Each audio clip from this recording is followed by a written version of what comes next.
ہر غیبت کرنے والے تانے دینے والے کی خرابی ہے جو مال جمع کرتا ہے اور اس کو گن گن کر رکھتا ہے، شاید وہ خیال کرتا ہے کہ اس کا مال اس کی ہمیشہ کی زندگی کا موجب ہوگا، ہرگز نہیں، وہ ضرور حطمہ میں جھونک دیا جائے گا۔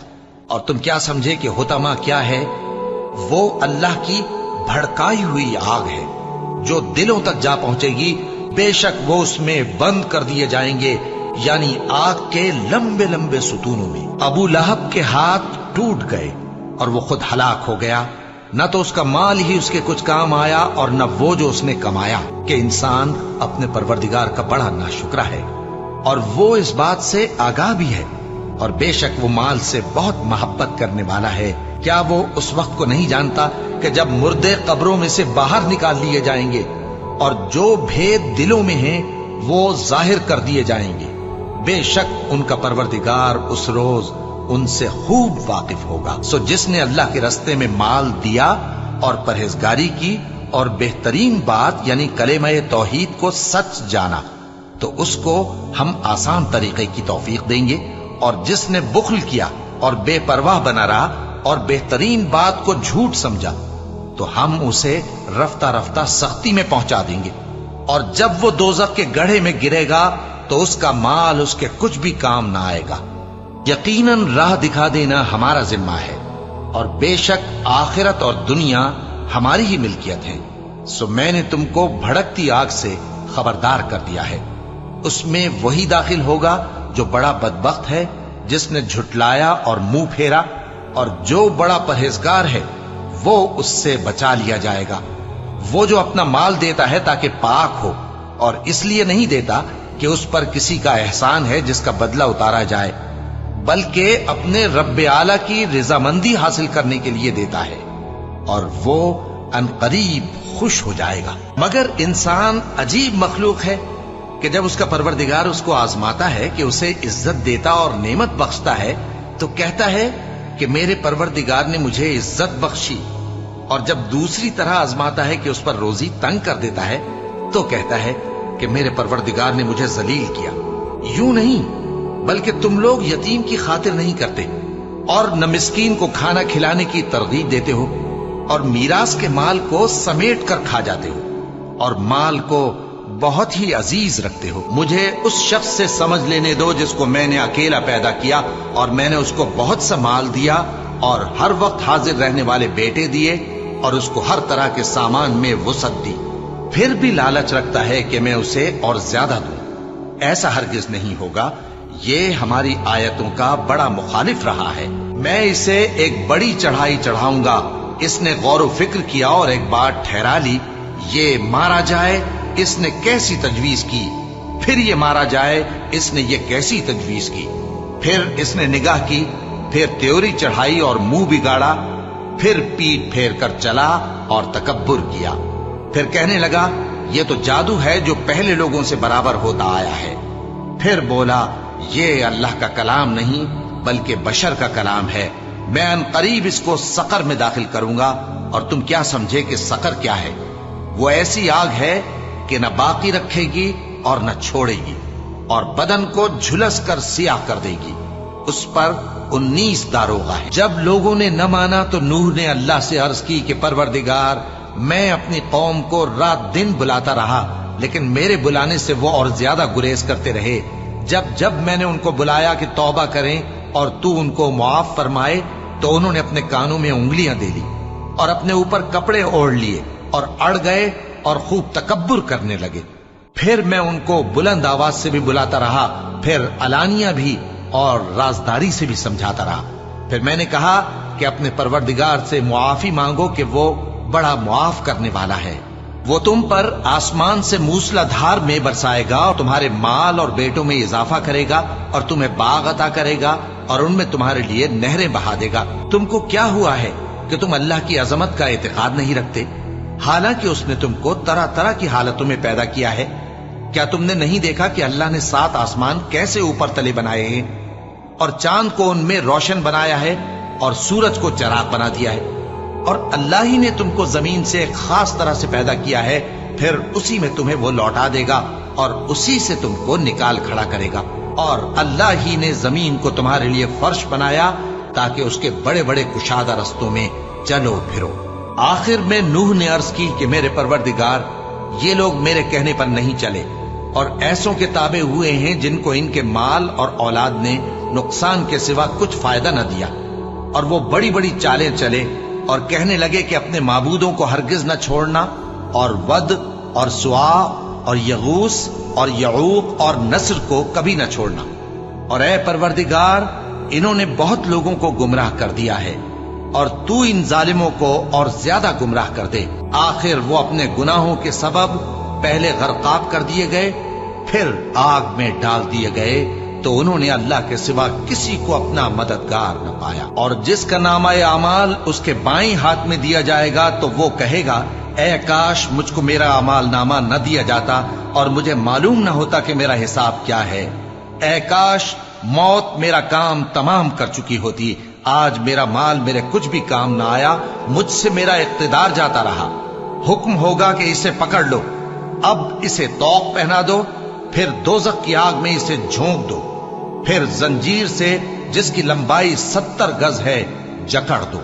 یہ نہ تو اللہ عظمت والے پر ایمان لاتا تھا اور نہ فقیر کے کھانا کھلانے کی ترغیب دیتا تھا، سو آج اس کا بھی یہاں کوئی دوست نہیں اور نہ اس کے لیے کوئی کھانا ہے سوائے زخموں کے دھون کے، جس کو گناہگاروں کے سوا کوئی نہیں کھائے گا۔ تحقیق تمہارا پروردگار اس کو بھی خوب جانتا ہے جو اس کے رستے سے بھٹک گیا، اور ان کو بھی خوب جانتا ہے جو سیدھے رستے پر چل رہے ہیں۔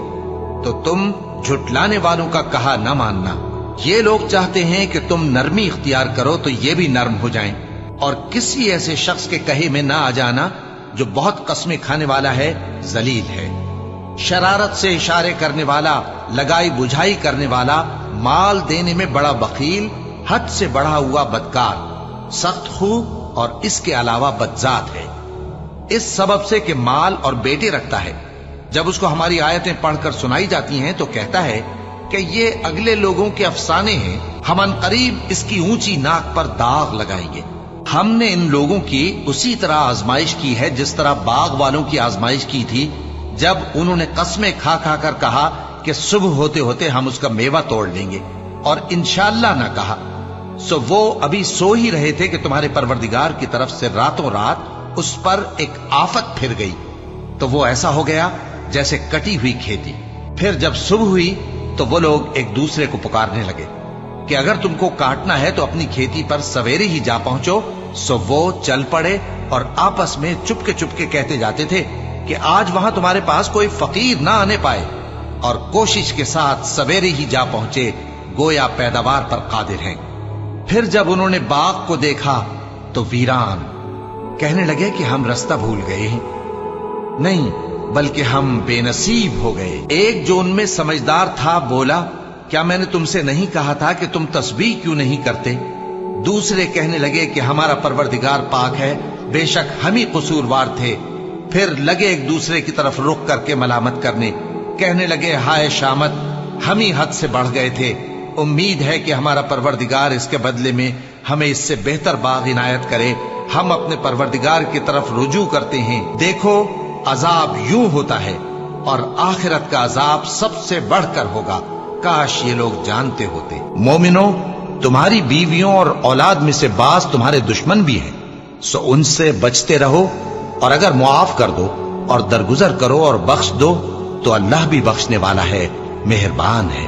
تمہارا مال اور تمہاری اولاد تو آزمائش ہے، اور اللہ کے ہاں بڑا اجر ہے، سو جہاں تک ہو سکے اللہ سے ڈرو اور اس کے احکام کو سنو اور اس کے فرمانبردار رہو اور اس کی راہ میں خرچ کرو، یہ تمہارے حق میں بہتر ہے۔ اور جو شخص طبیعت کے بخل سے بچایا گیا تو ایسے ہی لوگ راہ پانے والے ہیں۔ اگر تم اللہ کو نیک نیتی سے قرض دو گے تو وہ تم کو اس کا کئی گنا دے گا اور تمہارے گناہ بھی معاف کر دے گا، اور اللہ قدر شناس ہے، بردبار ہے، پوشیدہ اور ظاہر کا جاننے والا ہے، غالب ہے، حکمت والا ہے۔ مومنو، تمہارا مال اور اولاد تم کو اللہ کی یاد سے غافل نہ کر دے، اور جو ایسا کرے گا تو وہ لوگ خسارہ پانے والے ہیں۔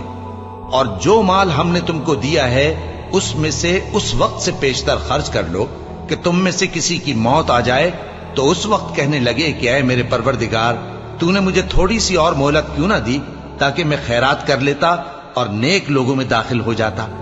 اور جب کسی کی موت آ جاتی ہے تو اللہ اس کو ہرگز مہلت نہیں دیتا، اور جو کچھ تم کرتے ہو اللہ اس سے خبردار ہے۔ مومنو، میں تم کو ایسی تجارت بتاؤں جو تمہیں عذاب علیم سے نجات دے؟ وہ یہ کہ اللہ پر اور اس کے رسول صلی اللہ علیہ وآلہ وسلم پر ایمان لاؤ اور اللہ کی راہ میں اپنے مال اور جان سے جہاد کرو۔ اگر سمجھو تو یہ تمہارے حق میں بہتر ہے۔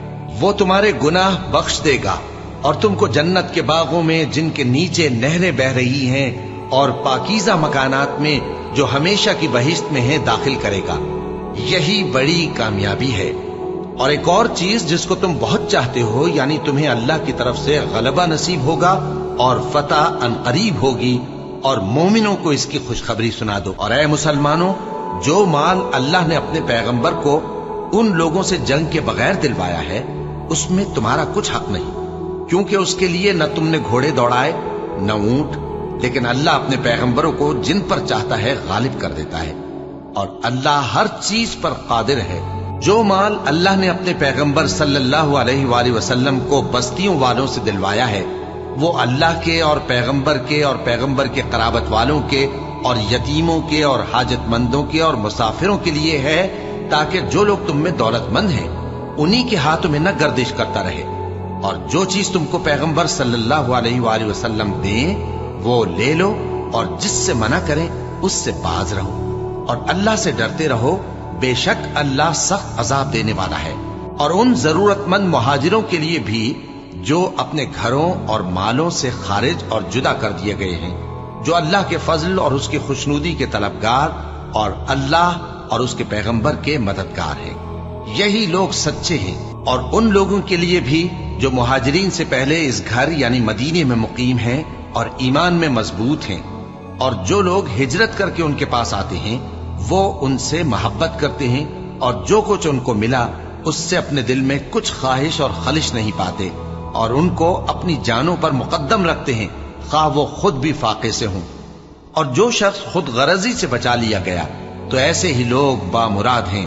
اور ان کے لیے بھی جو ان مہاجرین کے بعد آئے اور دعا کرتے ہیں کہ اے پروردگار، ہمارے اور ہمارے بھائیوں کے جو ہم سے پہلے ایمان لائے ہیں گناہ معاف فرما، اور مومنوں کی طرف سے ہمارے دل میں کینہ و حسد نہ پیدا ہونے دے۔ اے ہمارے پروردگار، تو بڑا شفقت کرنے والا ہے، مہربان ہے۔ بھلا تم نے ان لوگوں کو نہیں دیکھا جو ایسے لوگوں سے دوستی کرتے ہیں جن پر اللہ کا غضب ہوا؟ وہ نہ تم میں ہیں نہ ان میں، اور جان بوجھ کر جھوٹی باتوں پر قسمیں کھاتے ہیں۔ اللہ نے ان کے لیے سخت عذاب تیار کر رکھا ہے۔ یہ جو کچھ کرتے ہیں یقیناً برا ہے۔ انہوں نے اپنی قسموں کو ڈھال بنا لیا ہے اور لوگوں کو اللہ کے رستے سے روک دیا ہے، سو ان کے لیے ذلت کا عذاب ہے۔ اللہ کے عذاب کے سامنے نہ تو ان کا مال ہی کچھ کام آئے گا اور نہ اولاد ہی کچھ فائدہ دے گی۔ یہ لوگ اہل دوزخ ہیں، اس میں ہمیشہ جلتے رہیں گے۔ جس دن اللہ ان سب کو جلا اٹھائے گا تو جس طرح تمہارے سامنے قسمیں کھاتے ہیں اسی طرح اس کے سامنے بھی قسمیں کھائیں گے، اور خیال کریں گے کہ ایسا کرنے سے کام چل جائے گا۔ سنو، یہی تو ہیں جھوٹے۔ شیطان نے ان کو قابو میں کر لیا ہے اور اللہ کی یاد ان کو بھلا دی ہے۔ یہ لوگ شیطان کا ٹولہ ہیں، اور سن رکھو کہ شیطان کا ٹولہ ہی نقصان اٹھانے والا ہے۔ لوگو، اللہ پر اور اس کے رسول صلی اللہ علیہ وآلہ وسلم پر ایمان لاؤ، اور جس مال میں اس نے تم کو اپنا نائب بنایا ہے اس میں سے خرچ کرو۔ اب جو لوگ تم میں سے ایمان لائے اور مال خرچ کرتے رہے ان کے لیے بڑا ثواب ہے۔ جان رکھو کہ دنیا کی زندگی محض کھیل اور تماشا اور زینت و آرائش اور تمہارے آپس میں فخر و ستائش اور مال و اولاد کی ایک دوسرے سے زیادہ طلب و خواہش ہے۔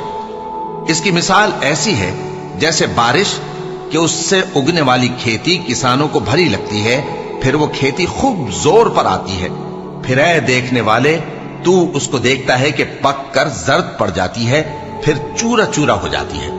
اور آخرت میں کافروں کے لیے عذاب شدید اور مومنوں کے لیے اللہ کی طرف سے بخشش اور خوشنودی ہے۔